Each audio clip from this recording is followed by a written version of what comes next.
क्या आपने कभी सोचा है कि जिंदगी की रेस में सबसे तेज दौड़ने वाला ही जीतता है, या फिर वो जो गिरने के बाद भी मुस्कुराकर उठता है और दोबारा दौड़ता है?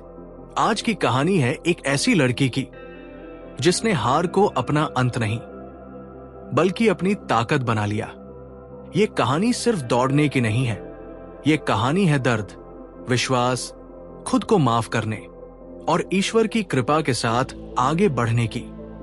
Book name running with grace, author Lori Van Dusen. आज हम इस किताब के 5 सबसे महत्वपूर्ण अध्यायों को कहानी की तरह समझेंगे, तो वीडियो को अंत तक देखिए, क्योंकि आखिर में एक ऐसा संदेश है जो शायद आपकी जिंदगी की दिशा बदल दे। चैप्टर 1, जब दौड़ जिंदगी बन जाती है। लोरी वैन ड्यूसेन के लिए दौड़ सिर्फ एक खेल नहीं थी। दौड़ उसके लिए सुबह की पहली सांस थी। दौड़ उसके लिए शाम की आखिरी उम्मीद, जब बाकी लोग अलार्म बंद करके दोबारा सो जाते थे।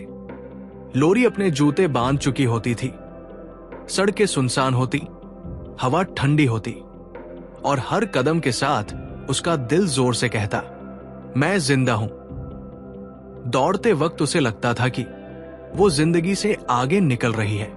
हर मील के साथ वो अपने डर, अपनी कमजोरियों और अपनी पुरानी असफलताओं को पीछे छोड़ देती थी। दौड़ उसकी पहचान थी। लोग उसे एक नाम से जानते थे, वो लड़की जो कभी रुकती नहीं। लेकिन हम सब जानते हैं, जिंदगी को कभी कभी हमारी रफ्तार पसंद नहीं आती। जीत की आदत जो धीरे धीरे जरूरत बन गई। लोरी के लिए जीत सिर्फ मेडल नहीं थी। जीत का मतलब था खुद को साबित करना।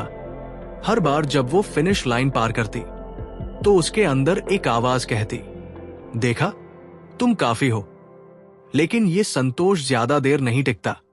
अगली सुबह फिर वही बेचैनी, फिर वही सवाल, और तेज क्यों नहीं? यहीं से ये किताब एक बहुत गहरी सच्चाई की ओर इशारा करती है। जब हम अपनी कीमत सिर्फ अपनी उपलब्धियों से जोड़ लेते हैं तो जिंदगी हमें कभी चैन से बैठने नहीं देती। वो पल जिसने सब कुछ रोक दिया। एक दिन, एक साधारण सा दिन, कोई बड़ा संकेत नहीं, कोई चेतावनी नहीं, बस एक पल, और सब बदल गया।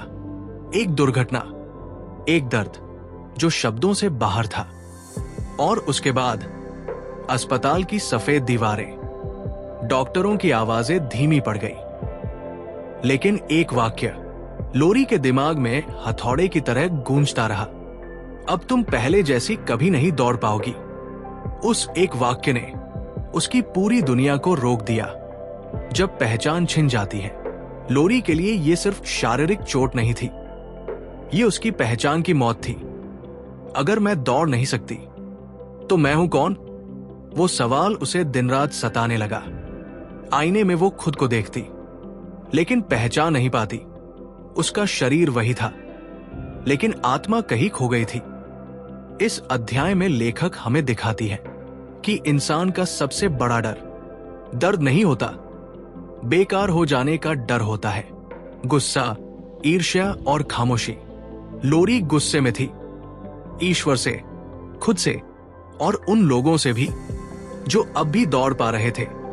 जब वो किसी को दौड़ते देखती तो उसके अंदर जलन होती, और फिर शर्म कि वो ऐसा महसूस क्यों कर रही है। धीरे धीरे वो लोगों से कटने लगी। हंसती तो थी, लेकिन दिल से नहीं, क्योंकि बाहर से मुस्कुराना आसान होता है, लेकिन अंदर का खालीपन किसी को दिखाई नहीं देता। पहली बार ग्रेस से मुलाकात। यहीं से इस अध्याय में एक नया शब्द आता है, ग्रेस, कृपा। ग्रेस का मतलब है जो हम डिजर्व नहीं करते, फिर भी हमें मिल जाता है।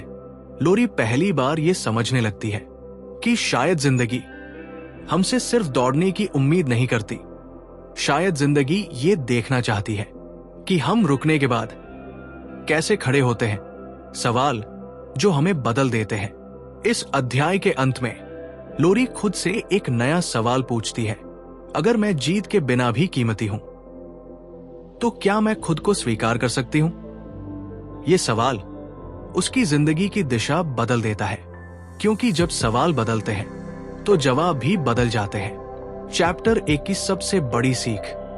इस अध्याय की सबसे बड़ी सीख यह है कि हम सब किसी न किसी दौड़ में हैं। कोई करियर की, कोई पैसे की, कोई पहचान की। लेकिन अगर हमारी पहचान सिर्फ हमारी रफ्तार बन जाए तो एक दिन जिंदगी हमें रोक कर पूछेगी, अब तुम कौन हो? और यही सवाल इस किताब की असली शुरुआत है। ये चैप्टर 1 सिर्फ एक कहानी नहीं है, ये आईना है। एक ऐसा आईना जिसमें हम खुद को देखते हैं और शायद पहली बार पूछते हैं, क्या मैं दौड़ रहा हूं या बस भाग रहा हूं? चैप्टर 2, जब शरीर हारता है लेकिन आत्मा लड़ती है। दुर्घटना के बाद लोरी की जिंदगी अचानक बहुत धीमी हो गई थी। जहां पहले हर दिन मीलों की दूरी तय होती थी, अब कुछ कदम चलना भी एक चुनौती बन गया था। अस्पताल का कमरा उसके लिए किसी जेल से कम नहीं था। चारों तरफ सफेद दीवारें, मशीनों की आवाज और समय जो जैसे रुक गया हो। वो खिड़की से बाहर देखती, लोग चलते दिखते, दौड़ते दिखते, जिंदगी जीते दिखते, और वो खुद से पूछती, क्या मेरी जिंदगी यही खत्म हो गई? शरीर की हार, मन की थकान। डॉक्टर कहते थे रिकवरी में समय लगेगा, लेकिन कोई ये नहीं बताता था कि टूटे हुए सपनों की रिकवरी में कितना समय लगता है। लोरी का शरीर दर्द में था, लेकिन उससे ज्यादा दर्द उसके मन में था। पहले जो शरीर उसका सबसे बड़ा साथी था, अब वही उसे धोखा देता महसूस होता था। वो सोचती, मैंने इसे इतना ट्रेन किया, इतनी मेहनत की, फिर भी इसने मेरा साथ क्यों छोड़ दिया?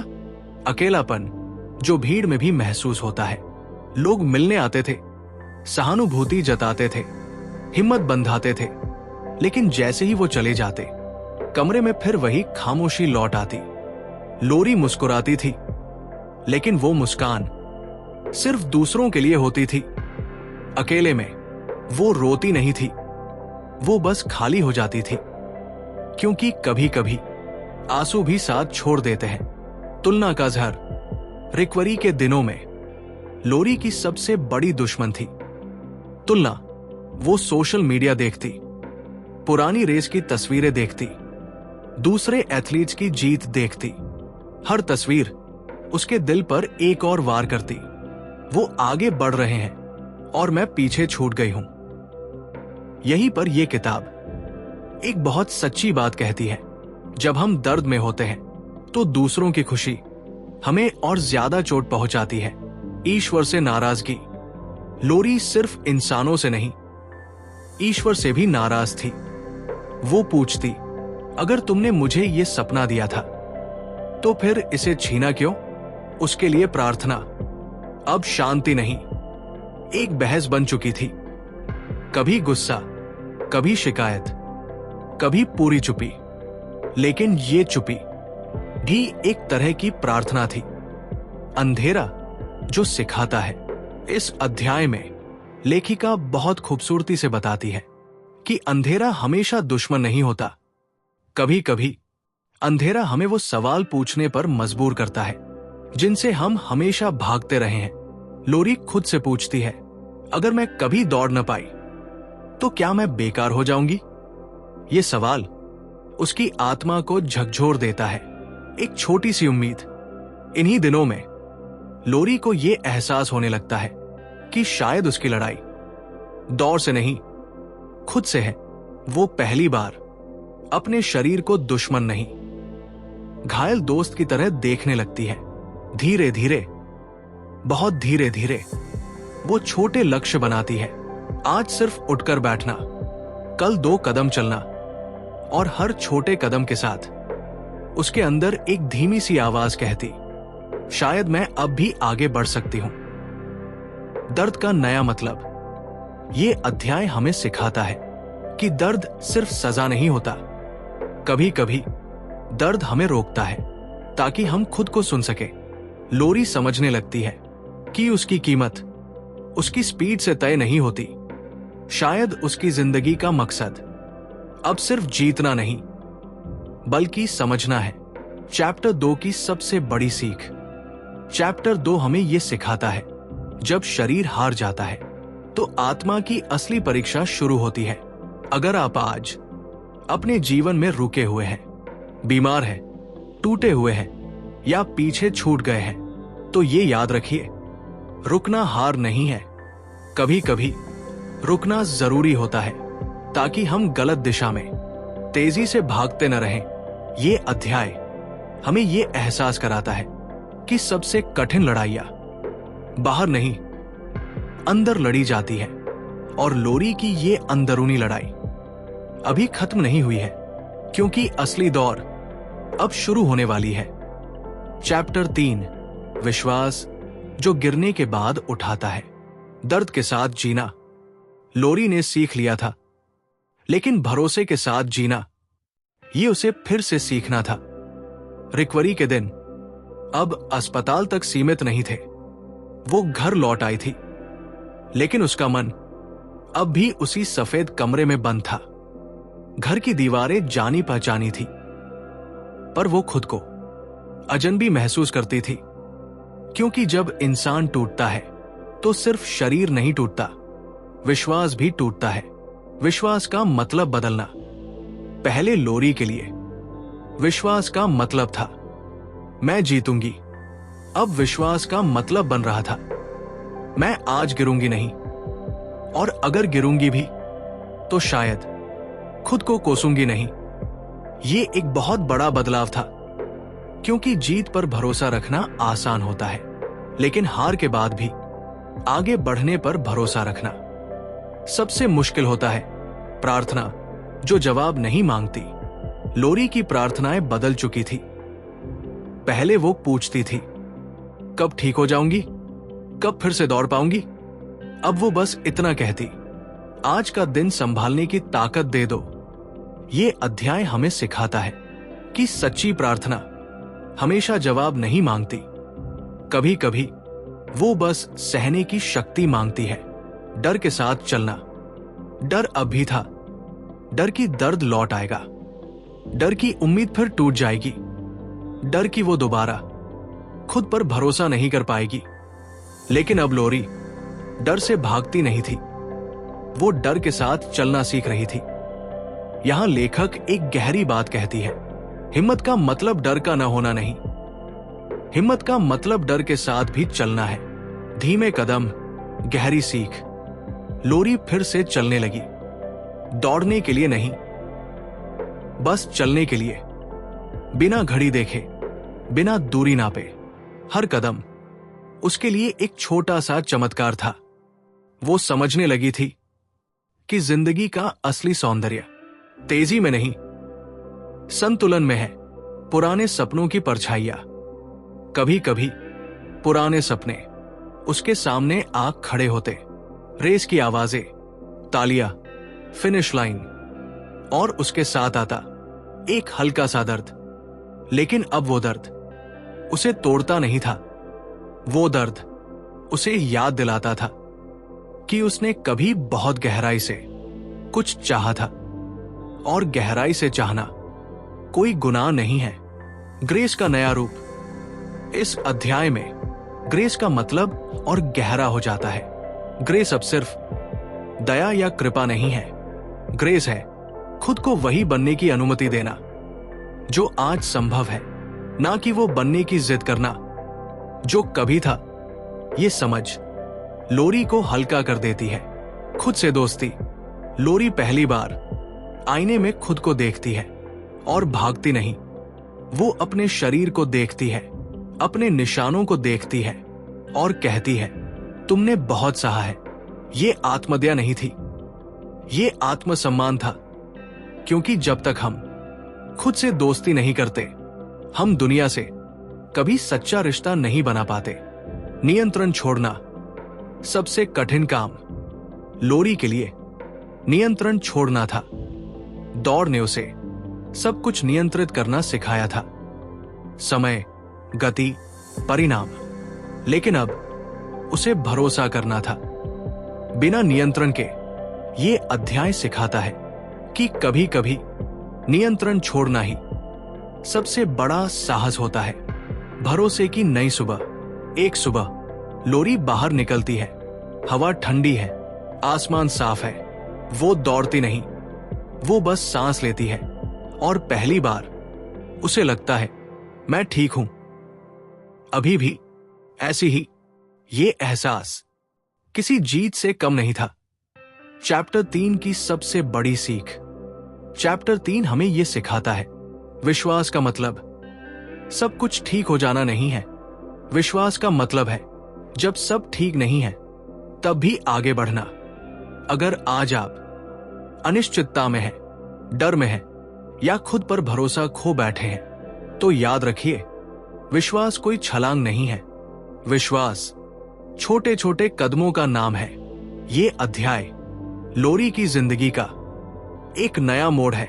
अब वो सिर्फ ठीक होने की कोशिश नहीं कर रही, वो समझने, स्वीकार करने और विश्वास के साथ चलने की कला सीख रही है।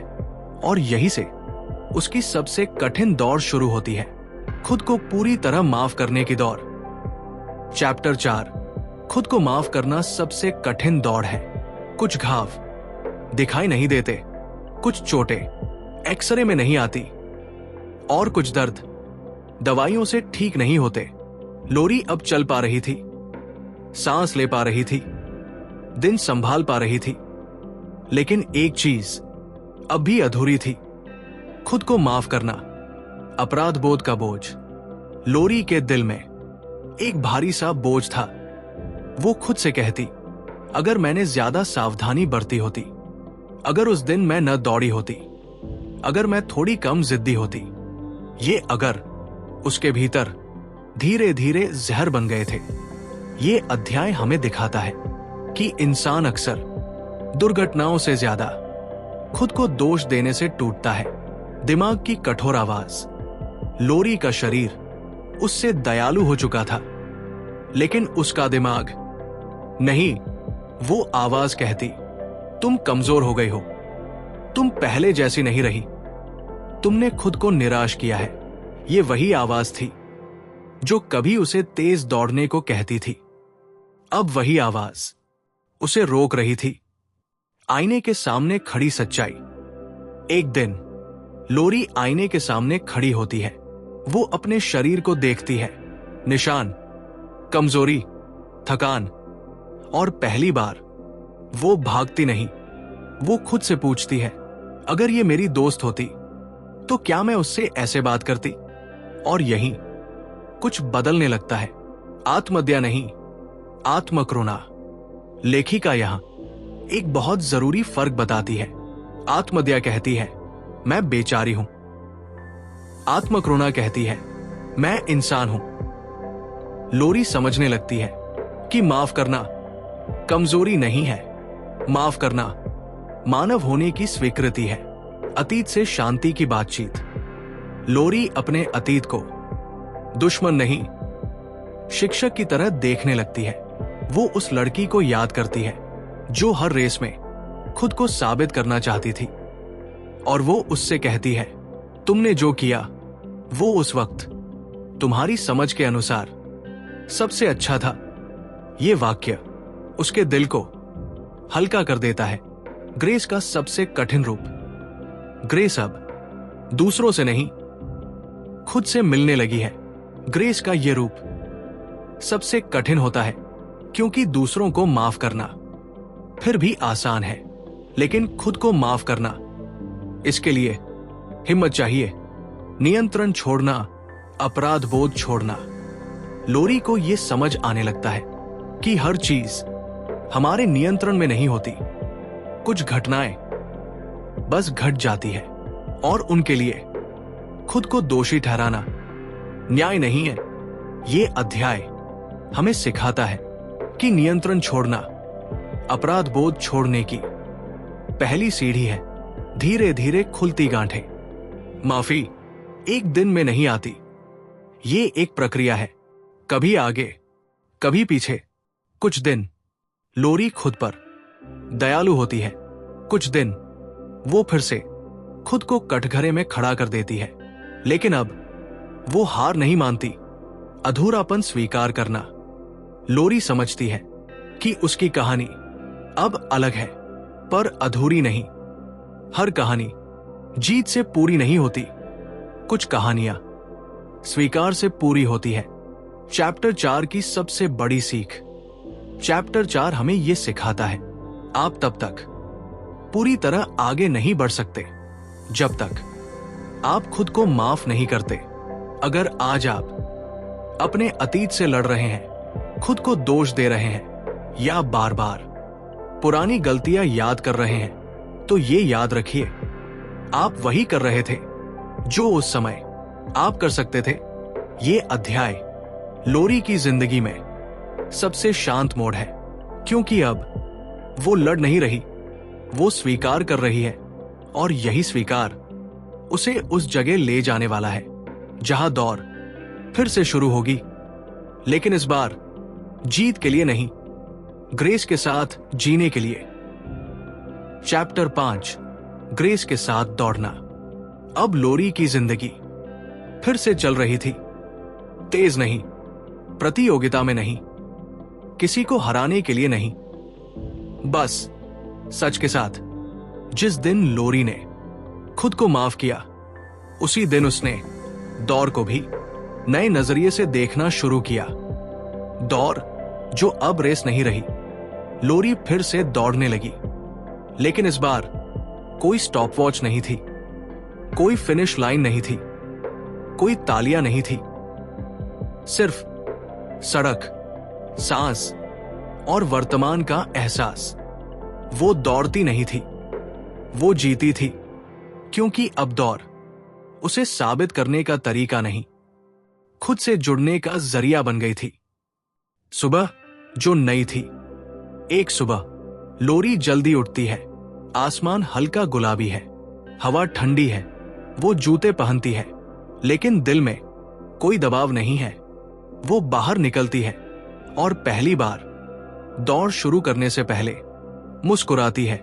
ये मुस्कान किसी जीत की नहीं थी, ये मुस्कान थी शुक्रगुजारी की। ग्रेस का असली मतलब। अब ग्रेस लोरी के लिए सिर्फ एक शब्द नहीं है। ग्रेस का मतलब है हर दिन को एक उपहार की तरह लेना। ग्रेस का मतलब है आज जितना हो सके उतना ही काफी है। ग्रेस का मतलब है खुद को किसी और से तुलना न करना। संतुलन जो सीख में बदल गया। लोरी समझ चुकी थी कि जिंदगी में हर दिन तेज दौड़ना जरूरी नहीं, कुछ दिन धीरे चलना भी बहुत बड़ी जीत होती है। कुछ दिन रुक जाना भी आगे बढ़ने का हिस्सा होता है। अब वो अपने शरीर की सुनती थी, अपने मन की सुनती थी, और यही सुनना उसे संतुलन सिखा गया। दूसरों के लिए प्रेरणा। धीरे धीरे लोरी अपनी कहानी दूसरों से बांटने लगी। वो उन लोगों से बात करती जो टूट चुके थे, जो डर चुके थे, जो खुद को खो चुके थे। वो उन्हें ये नहीं कहती सब ठीक हो जाएगा, वो बस कहती तुम जैसे हो वैसे ही काफी हो। और यही वाक्य लोगों के दिलों को छू जाता। पहचान जो अब हल्की है। पहले लोरी की पहचान थी एक धावक, अब उसकी पहचान थी एक इंसान जिसे गिरना भी आता है, रुकना भी आता है और फिर से उठना भी। उसकी कीमत अब उसकी गति से नहीं, उसकी सच्चाई से तय होती थी। अपूर्णता में पूर्णता। ये किताब यहां आकर एक गहरी बात कहती है। जिंदगी तब सुंदर नहीं होती जब सब कुछ सही हो। जिंदगी तब सुंदर होती है जब हम अपूर्णता को गले लगा लेते हैं। लोरी की जिंदगी अब परफेक्ट नहीं थी, लेकिन वो शांत थी, और वो शांति हर जीत से बड़ी थी। अंतिम स्वीकार। लोरी जान चुकी थी वो वही नहीं बन पाई जो उसने कभी सोचा था, लेकिन वो बन गई जो उसे बनना चाहिए था। और ये स्वीकार किसी पदक से कम नहीं था। चैप्टर 5 की सबसे बड़ी सीख। चैप्टर 5 हमें ये सिखाता है, जिंदगी एक रेस नहीं है और आप किसी से पीछे नहीं हैं। आप बस अपने रास्ते पर हैं। ग्रेस के साथ दौड़ने का मतलब है खुद से लड़ना बंद करना, तुलना छोड़ना और हर दिन को स्वीकार करना। अगर आज आपको लगता है कि आप पीछे रह गए हैं, अगर आपको लगता है कि आपकी रफ्तार कम हो गई है, तो ये याद रखिए, धीमा होना हार नहीं है, रुकना अंत नहीं है। आपकी कहानी अभी खत्म नहीं हुई है, आपकी दौड़ अभी जारी है। बस इस बार ग्रेस के साथ। अगर ये कहानी आपके दिल को छू गई हो तो वीडियो को लाइक करें, बुक टॉक हिंदी चैनल को सब्सक्राइब करें और कमेंट में लिखिए, मैं अपनी जिंदगी ग्रेस के साथ जीऊंगा बटा जीऊंगी। फिर मिलेंगे एक नई किताब, एक नई कहानी और एक नई सीख के साथ। धन्यवाद।